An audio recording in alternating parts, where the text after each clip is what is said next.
ભાજપને ઠેર ઠેર જનતાના મારનો સામનો કરવો પડી રહ્યો છે।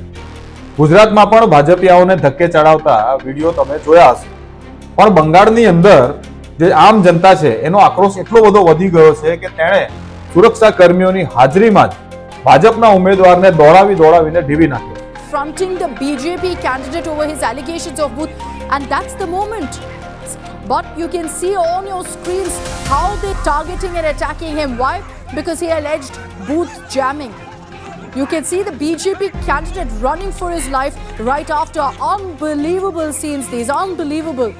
Look at how one of the locals then grabs him and then everyone comes together and starts beating him up. There's one police official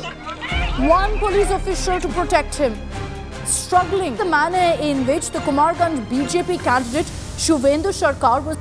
ત્યાંની જનતાનો આરોપ છે કે બીજેપીએ એસઆઈઆર ના નામ ઉપર બંગાળના 90 લાખ મતદારોના નામ કાપી નાખ્યા છે। 29 લાખ મતદારો એવા છે કે જેમને સકમંદની યાદીમાં મૂકી દેવાયા છે અને તેઓ આ વખતે વોટ નહીં કરી શકે। 11 લાખ મતદારોના નામ તો માત્ર એક જ જિલ્લા મુર્શિદાબાદમાં કાપી નાખવામાં આવ્યા। ઉપરથી બંગાળમાં 2,40,000 જેટલા સીઆરપીએફના જવાનોને બુલેટ પ્રૂફ ગાડીઓ સાથે ઉતારી દેવાયા છે, જાણે કે ત્યાં કોઈ ગૃહ યુદ્ધ ચાલી રહ્યું હોય। ઘણી જગ્યાએ તો આરોપ લાગ્યા છે કે આ સીઆરપીએફના જવાનો અને પોલીસ ભેગા મળીને ટીએમસીના જે બૂથ છે એ બૂથોને તોડી રહી છે અને ત્યાંથી કાર્યકર્તાઓને ભગાઈ રહી છે, જેથી તે મતદારોને મદદ ના કરી શકે।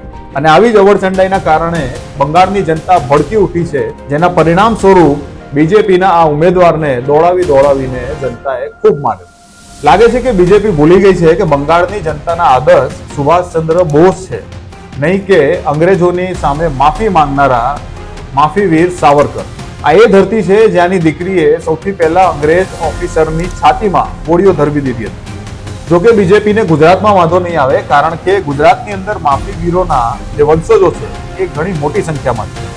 તો જે લોકો સુભાષચંદ્ર બોઝને પોતાનો આદર્શ માનતા હોય એ લોકો આ પેજને ફોલો જરૂર કરે। જય હિન્દ।